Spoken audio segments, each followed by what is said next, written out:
大家好，这里是河水洋洋实验室。今天和大家说一说全熟牛排的做法。对，你没听错，是全熟牛排。如果你在餐馆里点全熟牛排，十有八九会遭到白眼。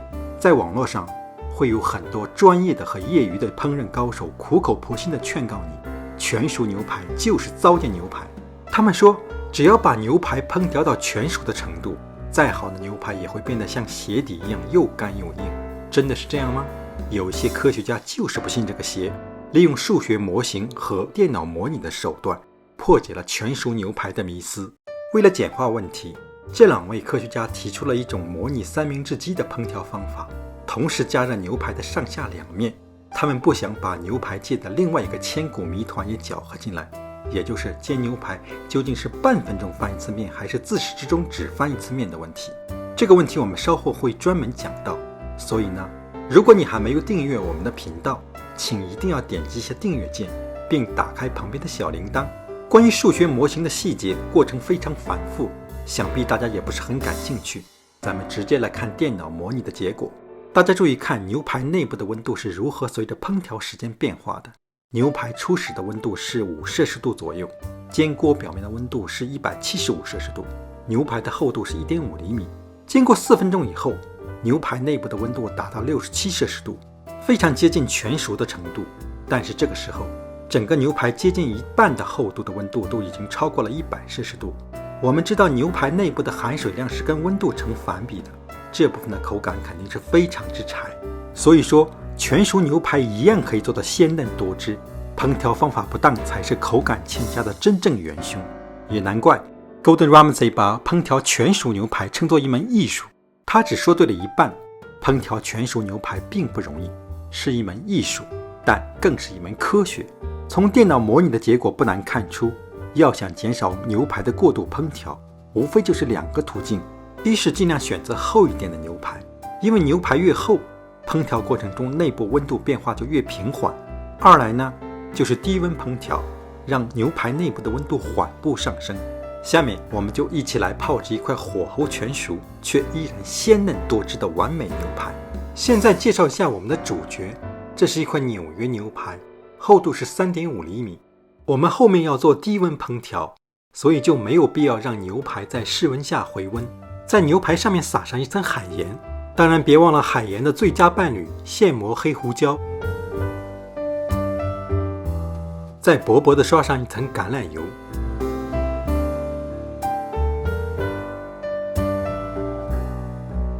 然后给牛排翻个面，重复前面的撒盐、撒黑胡椒和抹油的过程。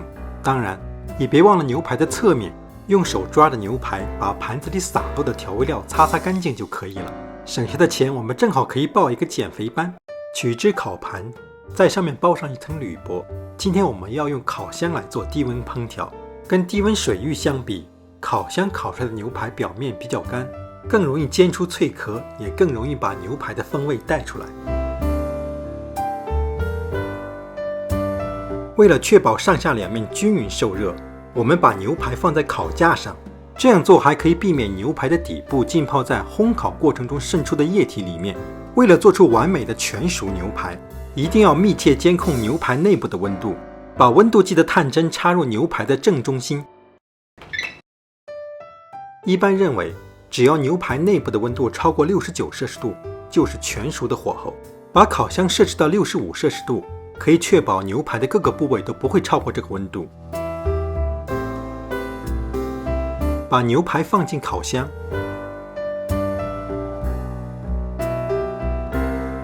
把牛排的目标温度设置到60摄氏度，这样温度一到，温度计就会提醒你，当牛排温度接近60度的时候，它跟烤箱之间的温差已经非常小，温度上升非常缓慢。这时我们把烤箱温度提高到75度。牛排内部的温度一到60度，马上把它从烤箱里取出来，把铸铁锅大火预热3分钟，倒入10克烟点比较高的植物油，比如葡萄籽油、菜籽油、牛油果油等等，转动一下锅子，让油均匀分布在锅底。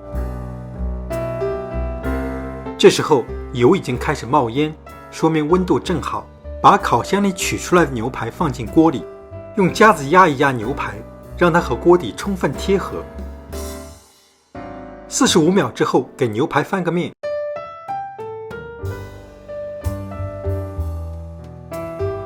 大家看，这个表面是不是煎得很漂亮？再过45秒，把牛排立起来煎一下侧面，特别是有脂肪的那一面。现在把炉灶改成小火，加入40克黄油、1支迷迭香和2瓣压扁的大蒜。我们现在就在锅子里做一个牛排酱。等黄油融化之后，就把锅子倾斜一下，用调羹舀起黄油浇在牛排上面。这个时候要特别注意锅子的温度，锅子温度太高，黄油就会烧焦，这样你的牛排酱就会发苦。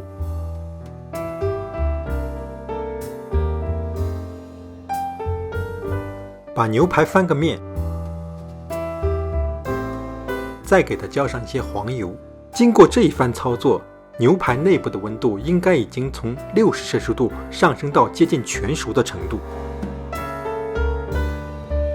把煎好的牛排从锅里取出来，放在盘子里静置5分钟。